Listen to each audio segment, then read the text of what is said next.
Akasema mimi sitaki kuongea na wale watu ambao wanaongea juu ya 2022. Akaja akasema basi niko tayari.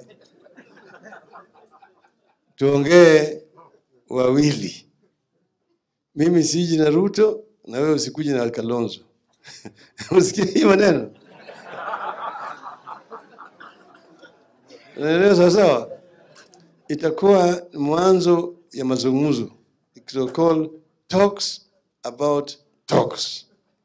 And we stop blaming each other. Let us talk, Governor Ngilu, what can we help you with? What can we help you? Because even when she made those promises, she meant well. Governor Professor Kibwana went to Sri Lanka. Ngilu went to India. If those people are not ready to buy our stuff, we buy it, we store it. We buy it, we store it. This is my message to you.